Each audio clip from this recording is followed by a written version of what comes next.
বর্তমান সময়ে যুদ্ধের ময়দান শুধু সৈন্য আর ট্যাঙ্কের লড়াই নয়। আজকের যুদ্ধ প্রযুক্তির, গতির এবং দূরত্বের, যেখানে সবচেয়ে ভয়াল মারণাস্ত্রের নাম ক্ষেপণাস্ত্র।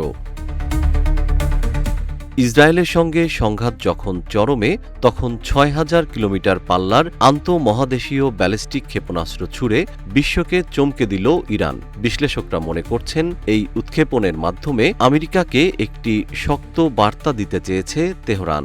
যদিও এটি বিশ্বের সবচেয়ে দীর্ঘ পাল্লার আন্তঃমহাদেশীয় ব্যালিস্টিক ক্ষেপণাস্ত্র নয়। আন্তঃমহাদেশীয় ক্ষেপণাস্ত্র হল এমন একটি দূরপাল্লার ব্যালিস্টিক ক্ষেপণাস্ত্র যা ৫,৫০০ কিলোমিটার বা তার চেয়ে বেশি দূরত্বে আঘাত হানতে পারে, এমনকি এক মহাদেশ থেকে আরেক মহাদেশেও আঘাত হানতে পারে। হিসাব করলে দেখা যায়, তেহরান থেকে যুক্তরাষ্ট্রের নিউ ইয়র্কের মধ্যে সরাসরি আকাশপথের দূরত্ব প্রায় ৬,১৩৯.৯ মাইল বা ৯,৮৮১.২ কিলোমিটার। মাত্র কয়েক মিনিটে শত শত কিলোমিটার দূরের শহর গুঁড়িয়ে দিতে সক্ষম এই অস্ত্র যুদ্ধের ধারাই পাল্টে দিয়েছে। কিন্তু কেন ক্ষেপণাস্ত্র এত ভয়াল এবং ভয়ঙ্কর?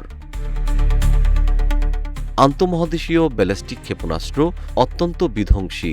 এগুলো দূর দূরান্তে, এমনকি এক মহাদেশ থেকে অন্য মহাদেশেরও যে কোনো লক্ষ্যবস্তুতে পারমাণবিক অস্ত্র বহন করে আঘাত হানতে সক্ষম।